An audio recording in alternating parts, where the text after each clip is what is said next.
President Sanju గారికి అలాగే వారి మిత్రులు అందరూ కూడా నేను చాలా అంటే స్పెషల్గా ప్రత్యేక ధన్యవాదాలు తెలియజేస్తున్నాను. ఎందుకంటే స్వామి వివేకానంద గారు ఎంత గొప్ప వ్యక్తో అందరికి తెలిసిన విషయమే. మన భారతదేశంలోనే ఆ వ్యక్తి పుట్టడము మనకు చాలా గౌరవకారణం. ఎందుకంటే ఎక్కడో కలకత్తాలో పుట్టి ప్రపంచ దేశాలలో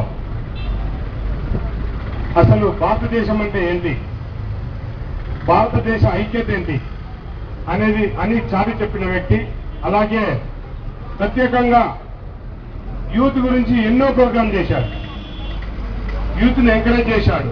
యూత్ కి సరైన దారిలో తీసుకుపోవడానికి కాశీ నుంచి వెళ్ళి కన్యాకుమారి వరకు కాలి నడకన ఆ రోజులలో అంటే దాదాపు 100 సంవత్సరాల కింద పాదయాత్ర చేసిన చాలా గొప్ప వ్యక్తి. ఆయనకి ఆ గొప్ప వ్యక్తికి మన దేశంలోనే కాదు ప్రపంచ దేశాలలో కూడా ఆయన శిష్యులు ఉన్నారు. ఆయన శిష్యులు ఒకటే అడిగేవారు, స్వామి మీ గురించి మేము ఏం చేయాలని అడిగితే ఆయనందరికి ఒకటే చెప్పేవాడు, ఏంటంటే మీరు మా భారతదేశాన్ని మా దేశాన్ని గౌరవించండి, అదే నాకు తృప్తి అని చెప్పేవాడు. అంత గొప్ప వ్యక్తి స్వామి వివేకానంద గారు.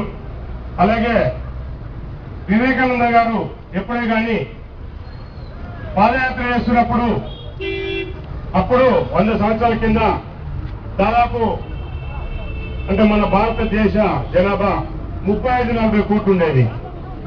స్వామి వివేకానంద గారు 35,000 కోట్ల మంది నా ఎంబడి ఉన్నారని చెప్పి ఎప్పటికి 35,000 మంది నా ఎంబడి ఉన్నట్టు ఆయన ఫీల్ అవుతుండేవారు. అంత గొప్ప వ్యక్తిని ఎప్పుడు కూడా మన భారతదేశం మరలేదు.